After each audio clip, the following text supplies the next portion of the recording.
Shalom, damai di hati. Bapak, Ibu, saudara-saudaraku yang dikasihi dan diberkati Tuhan, apa kabar hari ini? Saya berharap kita ada baik-baik semua, tetap ada sukacita, dan percaya Tuhan tidak pernah meninggalkan kita. Hari baru kembali Tuhan anugerahkan bagi kita.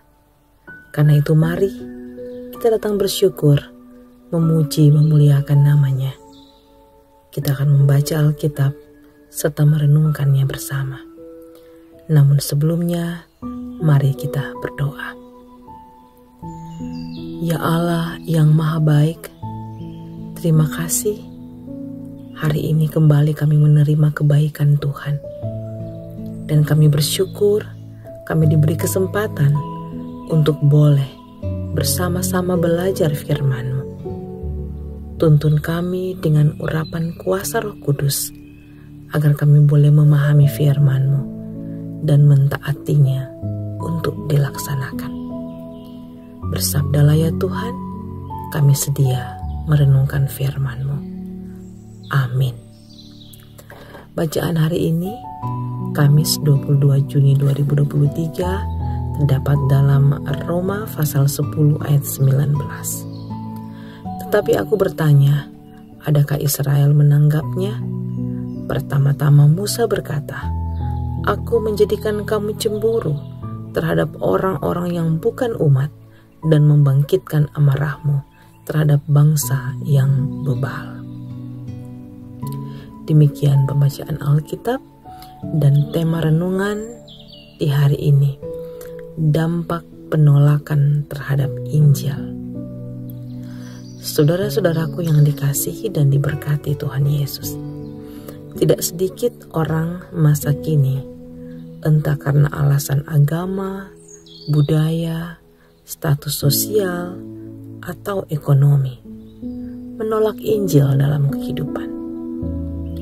Mendengar dan menerima Injil bukanlah sesuatu yang menarik bagi mereka. Dunia sekuler yang menawarkan berbagai kesenangan, kemewahan yang mudah didapat, mudah menjebak hidup orang percaya. Nilai spiritual kehilangan tempat yang sesungguhnya karena tergeser hal duniawi. Sadar atau tidak, gereja sedang berada dalam konteks ini. Saudara-saudaraku, firman hari ini menggambarkan tentang situasi yang dihadapi oleh Rasul Paulus. Injil yang memberi jaminan dan kepastian hidup ditolak. Mereka tidak berusaha menanggapi kabar baik itu. Paulus melihat masa lalu bangsa Israel yang sering melawan hukum dan ketetapan Tuhan Allah lewat nubuat para nabi. Kini ia berhadapan dengan kondisi yang sama, bahwa orang Yahudi menganggap Injil adalah batu sandungan, sementara orang Yunani memandang Injil sebagai sebuah kebodohan. Karena mereka berpaling ke ilah lain. Israel adalah bangsa pilihan Tuhan Allah, milik yang spesial karena sangat dikasihinya.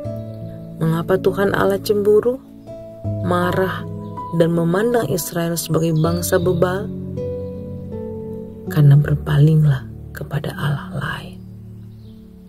Dampaknya mereka sering mengalami penghukuman dan berulang kali ditawan dan diangkut ke negeri pembuangan. Hidup mereka menderita, krisis ekonomi berkepanjangan, negeri mereka hancur. Kehancuran umat Israel pada masa lampau harus jadi pelajaran bagi umat masa kini. Demikianlah peringatan Rasul Paulus.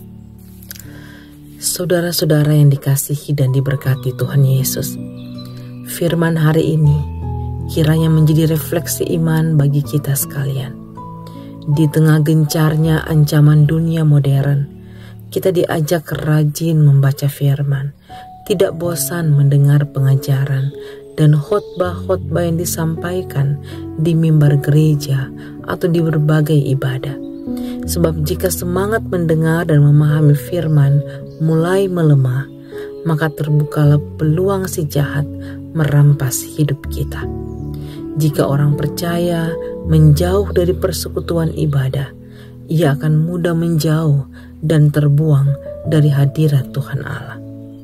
Ingat betapa ngerinya jika manusia jatuh ke dalam penghukuman Tuhan Allah.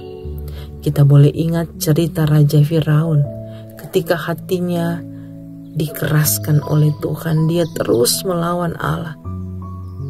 Akhirnya dia binasa bersama pasukan perangnya di dasar laut Teberau. Dan sebaliknya, kita ingat cerita Simon Petrus yang belajar taat kepada perintah Tuhan.